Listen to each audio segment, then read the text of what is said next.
BMTC ಚಾಲಕನ ಮೇಲೆ ಮಹಿಳೆ ಹಲ್ಲೆ ಪ್ರಕರಣಕ್ಕೆ ಸಂಬಂಧಪಟ್ಟ ಹಾಗೆ ಹಲ್ಲೆಗೆ ಒಳಗಾದ ಚಾಲಕನ ಪರ ಇವಿ ಬಸ್ ಚಾಲಕರು ಕೂಡ ನಿಂತಿದ್ದಾರೆ.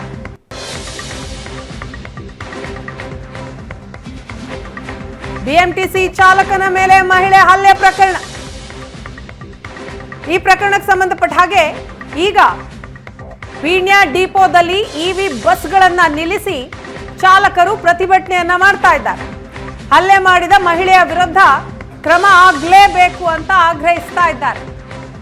ಬಂಧನದವರೆಗೂ ಬಸ್ ಚಲಾಯಿಸದೇ ಇರಲು ಚಾಲಕರೆಲ್ಲರೂ ಕೂಡ ನಿರ್ಧಾರ ಮಾಡಿದ್ದಾರೆ.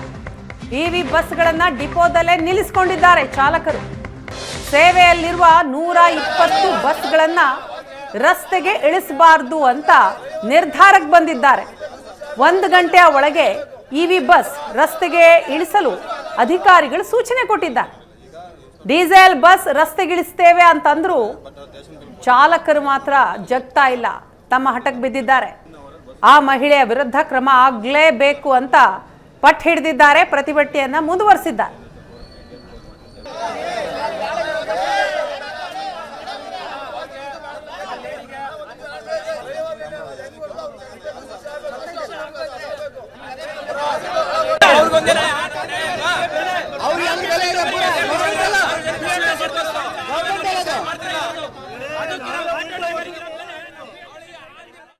ನಮ್ಮ ಮುಂದೆ ನಮಗೆ ಸೇಫ್ಟಿನೇ ಇಲ್ಲ. ಈಗ ಅವನಿಗೆ ಹಂಗೆಲ್ಲ ಮರುಮಾಂಗಕ್ಕೆಲ್ಲ ಹೊಡ್ತಾರೆ. ಯಾರಿಗೆ ತೊಂದರೆ ಏನು, ಏನೇ ಪ್ರಾಬ್ಲಮ್ ಆದರೆ, ಏನೇ ತೊಂದರೆ ಆದರೆ ಏನು ರೆಸ್ಪಾನ್ಸ್ ಇಲ್ಲ, ಏನೂ ಇಲ್ಲ. ಅದಕ್ಕೆ ಪರವಾಗಿಲ್ಲ, ತೆಗಿಲಿ, ಅದಕ್ಕೆ ಬೇಜಾರಿಲ್ಲ. ಕೆಲಸ ಇದಲ್ಲ ಅಂದ್ರೆ ಇನ್ನೊಂದು ಸಿಗುತ್ತೆ. ಬಟ್ ಅವ್ರಿಗೆ ಶಿಕ್ಷೆ ಐತಲ್ಲ, ಅದಾಗಲೇಬೇಕು ಸರ್. ನಾವು ಕೇಳೋದು ಇನ್ನೇನು ಇಲ್ಲ. ಆ ಲೇಡೀಸ್ಗೆ ಕಾನೂನು ಪ್ರಕಾರ ಏನು ಶಿಕ್ಷೆ ಐತೆ ಶಿಕ್ಷೆ. ಅವರಿಗೆ ತೊಂದರೆ ಆಗಿತ್ತಾ, ಕಾನೂನು ತುಂಬ ಇದೆ. ಕಾನೂನು ಮುಖಾಂತರ ಹೋಗಿ ಎಲ್ಲ ಕ್ಲಿಯರ್ ಮಾಡ್ಕೋಬಾರಾಯ್ತು. ಡೈರೆಕ್ಟ್ ಬಂದು ಬಸ್ಸೊಳಗೆ ಬಂದು ಡ್ರೈವಿಂಗ್ ಸೀಟಲ್ಲಿ ಕುಂತಿರೋನ್ನ ಎಳಗ್ ಹೊಡ್ಕೊಂಡು ಮತ್ತೆ ಕೆಳಗೆಲ್ಲ ಹೊಡೆದಾರೆ ಸರ್. ಬೆಲೆನೇ ಅಲ್ವಾ ಡ್ರೈವರ್ಗೆ. ನಾವು ಪಬ್ಲಿಕ್ ಸರ್ವೆಂಟೇ ಕೆಲಸ ಮಾಡ್ತಿರೋದು, ನಾವೇ ಬೇರೆ ಸರ್ವೆಂಟ್ ಏನು ಇದಿಲ್ಲ. ನಿನ್ನೆ ನಡೆದಿರೋ ಅಲ್ಲೇ ಇವಾಗ ಹೆಂಗೆ ಅಂತ ಅಂದರೆ ನಾಳೆ ದಿನ ನಮಗೂ ನಡಿಬೋದು, ಆಯಿತಾ. ಇವಾಗ ಈ ಅಧಿಕಾರಿಗಳು ನಾವು ಅದ ಮಾಡ್ತೀವಿ, ಅದೇ ಸಪೋರ್ಟ್ ಮಾಡ್ತೀವಿ, ಇದೇ ಸಪೋರ್ಟ್ ಮಾಡ್ತೀವಿ ಅಂತ ಹೇಳಿದ್ದಾರೆ, ಓಕೆನಾ. ನಿನ್ನೆ ಗ್ರೂಪಲ್ಲಿ ಏನಂತ ಹಾಕಿದ್ದಾರೆ, ಅವರಿಗೆ ನಾವು ಜೈಲಿಗೆ ಹಾಕ್ಸಿ ಪ್ರೂಫ್ ಸಮೇತ ಕೊಡ್ತೀವಿ ಅಂತ ಅಂದಿದ್ದಾರೆ. ಅದು ಹೆಂಗೆ ಸ್ಟೇಷನ್. ಈ ಬಗ್ಗೆ ಮಾಹಿತಿಯನ್ನ ಕೊಡ್ತಾರೆ ನಮ್ಮ ಪ್ರತಿನಿಧಿ ವಿದ್ಯಾ. ಇದೀಗ ನಮ್ಮ ಜೊತೆ ಸಂಪರ್ಕದಲ್ಲಿದ್ದಾರೆ.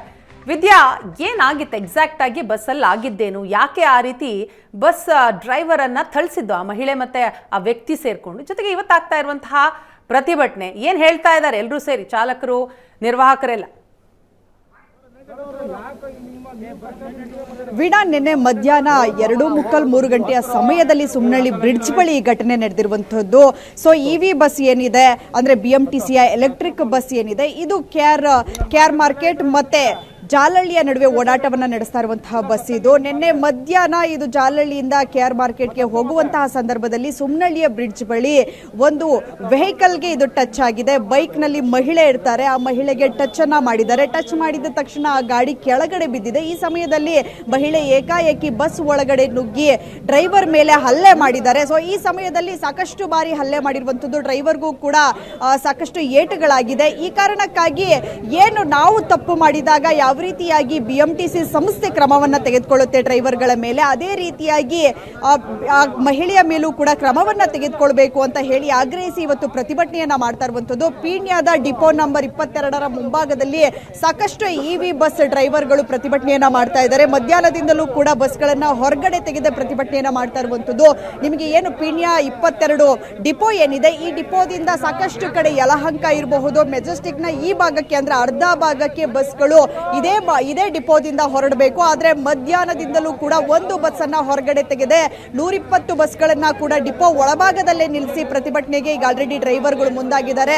ಸಾಕಷ್ಟು ಮೇಲಾಧಿಕಾರಿಗಳು ಬಂದು ಅವರನ್ನ ಮನವೊಲಿಸುವಂತಹ ಪ್ರಕ್ರಿಯೆಗೆ ಮುಂದಾಗಿದ್ರು ಕೂಡ ಅವ್ರು ಯಾರು ಕೂಡ ಗಾಡಿಗಳನ್ನ ಹೊರಗಡೆ ತೆಗೆಯೋದಿಕ್ಕೆ ಮುಂದಾಗ್ತಾ ಇಲ್ಲ. ನೀವು ನೋಡಬಹುದು ಇವಿ ಬಸ್ ಡ್ರೈವರ್ನ ಇನ್ಚಾರ್ಜ್ ಏನಿದ್ದಾರೆ ಅವರೇ ಬಂದು ಗಾಡಿಗಳನ್ನ ಹೊರಗಡೆ ತೆಗೀರಿ, ಇಲ್ಲ ಅಂದ್ರೆ ಡೀಸೆಲ್ ಗಾಡಿಗಳನ್ನ ತೆಗೆದು ಬಿಎಂಟಿಸಿ ಅವರು ಓಡಾಟವನ್ನ ನಡೆಸ್ತಾರೆ, ಅದಾದ ನಂತರ ಇವಿ ಬಸ್ಗಳನ್ನ ಸಂಪೂರ್ಣವಾಗಿ ಸ್ಟಾಪ್ ಮಾಡ್ತಾರೆ ಅನ್ನುವಂತಹ ಬೆದರಿಕೆಯನ್ನ ಹಾಕ್ತಾ ಇದ್ರು ಕೂಡ ಯಾವುದೇ ಡ್ರೈವರ್ ಬಸ್ ಅನ್ನ ತೆಗೆಯೋದಿಕ್ಕೆ ಮುಂದಾಗ್ತಾ ಇಲ್ಲ. ಸಾಕಷ್ಟು ಜನ ಡ್ರೈವರ್ಸ್ ಇದ್ದಾರೆ, ನಾನು ಅವ್ರನ್ನೇ ಮಾತನಾಡಿಸ್ತಾ ಹೋಗ್ತೀನಿ.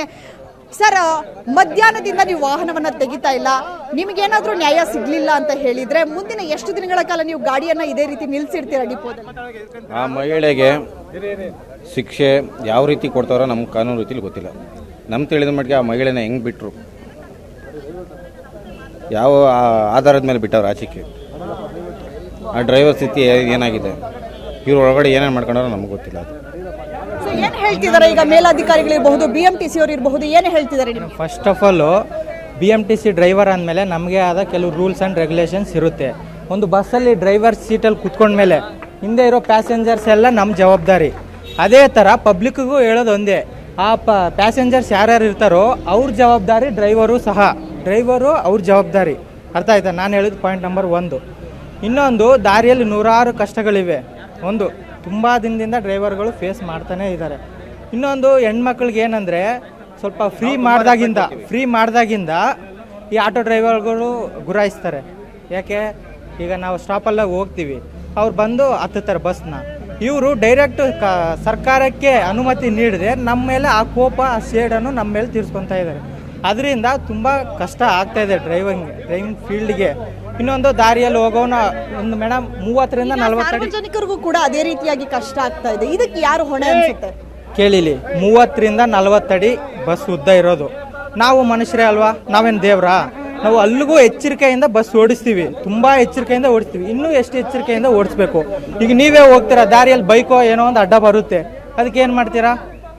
ನನಗೊಂದು ಹೇಳೋದು, ಸುವರ್ಣ ನ್ಯೂಸ್ ಅವರು ನಮ್ಮ ಕಷ್ಟಗಳನ್ನ ಹೆಂಗಿದೆ ಹಂಗೆ ಎತ್ತಿ ಜನಗಳಿಗೆ ತಿಳಿಸ್ಬೇಕು. ಇದೊಂದು ನನ್ನ ನಾನು ಅವ್ರನ್ನೇ ಮಾತನಾಡಿಸ್ತಾ ಹೋಗ್ತೀನಿ. ಹೇಳಿ. ಇವನು BMTC ಬಸ್ ಓಡಿಸ್ತವನೆ, ಗಾಡಿ ತೋರಿಸಿ ಆ ಕಡೆ ಗಾಡಿ ನೋಡಿ. ಇವನ್ನ BMTC ಡ್ರೈವರ್ ಅನ್ನೋದಕ್ಕೆ ಏನು ಪ್ರೂಫ್ ಇದೆ ಇವನ ಹತ್ರ? ಏನು ಪ್ರೂಫು ಅಂತ ಅಂದ್ರೆ ಏನು ಇಲ್ಲ, ಏನೂ ಇಲ್ಲ. ಅಚಾನಕ್ಕಾಗಿ ಆಟೋ ಡ್ರೈವರ್ಗೂ ನಮ್ಗೆ ವ್ಯತ್ಯಾಸ ಇಲ್ಲ. ಯಾವ ಆಂಗಲ್ ಬಂದು ಅಲ್ಲೇ ಮಾಡ್ಬೋದು. ಅಂದ್ರೆ ನೋಡಿದ್ರಲ್ಲ ವೀಣಾ, ಸಾಕಷ್ಟು ದಿನಗಳಿಂದಲೂ ಕೂಡ BMTCಯ ಡ್ರೈವರ್ಗಳ ಮೇಲೆ ಪದೇ ಪದೇ ಹಲ್ಲೆ ಆಗ್ತಾನೆ ಇದೆ. ಆದ್ರೂ ಕೂಡ BMTCಯ ನಿಗಮ ಆಗ್ಲಿ, ಅಧಿಕಾರಿಗಳಾಗ್ಲಿ ಯಾವುದೇ ರೀತಿಯಾಗಿ ಕ್ರಮವನ್ನ ತೆಗೆದುಕೊಳ್ತಾ ಇಲ್ಲ. ಈ ಕೂಡಲೇ ಏನು ಅಮರೇಶ್ ಮೇಲೆ ದಾಳಿಯನ್ನ ಮಾಡಿದ್ರು ಮಹಿಳೆ, ಅವರಿಗೆ ಹೊಡೆದ್ರು. ಸೊ ಇದಕ್ಕೆ ವಿರುದ್ಧವಾಗಿ ಏನಾದ್ರೂ ಕ್ರಮವನ್ನ ತೆಗೆದುಕೊಳ್ಬೇಕು. ಆಕೆಯನ್ನ ಕೇವಲ 2 ಗಂಟೆಯ ಒಳಭಾಗದಲ್ಲಿ ಆಕೆಯನ್ನ ಸ್ಟೇಷನ್ ಇಂದ ಹಾಗೆ ಕಳಿಸಿದ್ದಾರೆ. ಆದ್ರೆ BMTC ಡ್ರೈವರ್ ಯಾವ್ದಾದ್ರು ಅಪಘಾತವನ್ನ ಮಾಡಿದ್ರೆ, ಪ್ಯಾಸೆಂಜರ್ ಮೇಲೆ ಕೈಯನ್ನ ಮಾಡಿದ್ರೆ ಯಾವ ರೀತಿಯಾಗಿ ಕ್ರಮವನ್ನ BMTC ನಿಗಮ ತೆಗೆದುಕೊಳ್ಳುತ್ತೆ, ಅದೇ ರೀತಿಯಾಗಿ ಯಾರಾದ್ರೂ ಸಾರ್ವಜನಿಕರು BMTC ನಿಗಮದ ಡ್ರೈವರ್ಗಳಿರಬಹುದು, ಕಂಡಕ್ಟರ್ಗಳ ಮೇಲೆ ಹಲ್ಲೆಯನ್ನ ಮಾಡಿದ್ರೆ ಅದೇ ರೀತಿಯಾಗಿ ಕ್ರಮವನ್ನ ತೆಗೆದುಕೊಳ್ಬೇಕು ಅನ್ನುವಂತಹ ಒತ್ತಾಯವನ್ನ ಇಟ್ಕೊಂಡು ಇವತ್ತು ಪ್ರತಿಭಟನೆಯನ್ನ ಮಾಡ್ತಾ ಇದ್ದಾರೆ. ಮಹಿಳೆಯನ್ನ ಬಂಧನ ಮಾಡದೇ ಇದ್ರೆ ನಾವು ಯಾವುದೇ ಕಾರಣಕ್ಕೂ ಕೂಡ ಬಸ್ ಅನ್ನ ತೆಗೆಯಲ್ಲ ಅಂತ ಹೇಳ್ತಾ ಇದ್ರು. ಆದ್ರೆ ಈಗ ಸದ್ಯಕ್ಕೆ ಇಲ್ಲಿನ ಡಿಪೋದಲ್ಲಿ ಏನಿರುವಂತಹ ಮೇಲಾಧಿಕಾರಿಗಳಿದ್ದಾರೆ, ಸೊ ಖಾಸಗಿ ಕಂಪನಿಯ ಏನು ಖಾಸಗಿ ಕಂಪನಿಯ ಇನ್ಚಾರ್ಜ್ ಏನಿದ್ದಾರೆ, ಸೊ ಅವರೀಗ ಒಂದೊಂದೇ ಬಸ್ ಅನ್ನ ತೆಗೆದುಕೊಂಡು ಹೋಗುವಂತೆ ಈಗ ಆಲ್ರೆಡಿ ಮನವೊಲಿಸಿದ್ರು. ಸೊ ಅದೇ ರೀತಿಯಾಗಿ ಕೆಲವೊಬ್ರು ಈಗ ವಾಹನವನ್ನ ತೆಗೆಯುತ್ತಾ ಇರುವಂತದ್ದು ಕೂಡ ನೋಡ್ತಾ ಇದ್ದೀವಿ. ಇನ್ನೊಂದಷ್ಟು ಜನ ನಾವು ವಾಹನವನ್ನ ಯಾವುದೇ ಕಾರಣಕ್ಕೂ ಕೂಡ ತೆಗೆಯಲ್ಲ ಅನ್ನುವಂತ ದೃಷ್ಟಿಯಿಂದಾಗಿ ಪೀಣ್ಯ ಡಿಪೋ 22ರ ಮುಂಭಾಗದಲ್ಲೇ ಅವರು ಪ್ರತಿಭಟನೆಗೆ ಮುಂದಾಗಿರುವಂತದ್ದು. ವೀಣಾ, ಥ್ಯಾಂಕ್ ಯು ವಿದ್ಯಾ, ತಮ್ಮೆಲ್ಲ ಮಾಹಿತಿಗಾಗಿ. ಇದಿಷ್ಟು BMTC ಡ್ರೈವರ್ಸ್ ಹೇಳ್ತಾ ಇರುವಂತಹ ಮಾತು, ಅವರ ವಾದ.